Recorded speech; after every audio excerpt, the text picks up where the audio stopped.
We introduced you earlier in the newscast to a woman battling breast cancer who also tested positive for the BRCA gene mutation, a mutation similar to the one that Angelina Jolie has.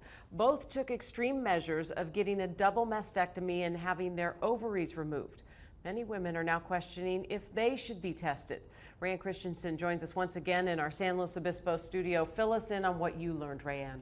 Well, Jeanette, health officials say about 7% of all breast cancer cases are due to a mutation in the BRCA1 and 2 genes.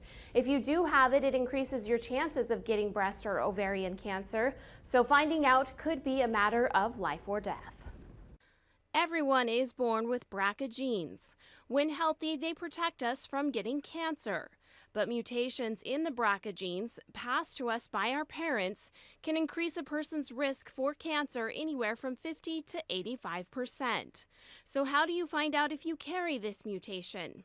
Genetic testing. When we test for those tests, they can be done either by a blood test or by a cheek swab, which we call a buccal swab. And they look for mutations on people's DNA. Dr. Monica Rocco of the Mission Hope Cancer Center in Santa Maria has been working with genetic testing for decades. She says not all people need to be tested, only those that meet certain criteria. Ovarian cancer at any age or early onset of breast cancer before age 50 in you or your family. Multiple family members with breast cancer on the same side of the family. Eastern and Central European Ashkenazi Jewish ancestry in a woman with breast cancer doubles your risk of carrying the mutation. BRCA-positive relatives, and any male breast cancer history. Dr. Rocco says it's important to know that the gene does not discriminate against gender. It's very important that patients know their family history, and not only on their mother's side, but their father's side. You should know your family history up to third-degree relatives. You might be, surprised if you found some other things that you didn't know that all of a sudden would make you a candidate for testing. Once you have all the information, you can talk to your doctor or a genetic counselor. Many are reluctant to go through the process.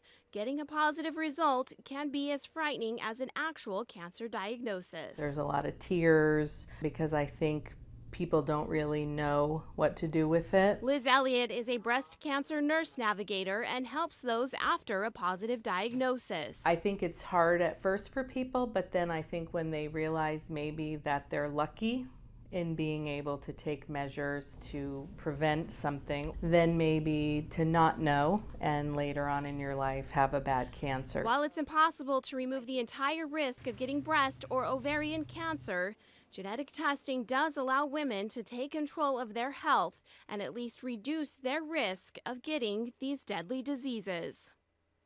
All right, so if you do have questions regarding genetic testing, you can call your doctor or the Mission Hope Nurse Navigator. Jeanette, we are going to post all of their information on our website. Does insurance cover this testing? That's a big question for many women. I know that they ask that a lot, and most insurances are starting to step up and actually start covering. They don't cover the counseling part of it, but the genetic testing, which costs anywhere from $4,000 to $7,000, is starting to be covered by insurances. We also learned on Monday that there's a new California company that's offering an at-home sort of test where you can swab your cheek and mail it into them.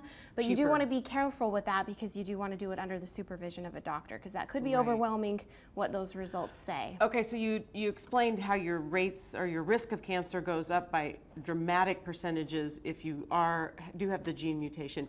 What about if you do the preventative surgeries? How does that reduce your risk? The preventive surgeries, actually, for the mastectomy, it decreases your chance of getting breast cancer 90%. For ovarian cancer, if you remove your ovaries, it's 96%. So you can see why women definitely are doing helps. it. Yeah, absolutely. Interesting stuff. Thank you, Rayanne.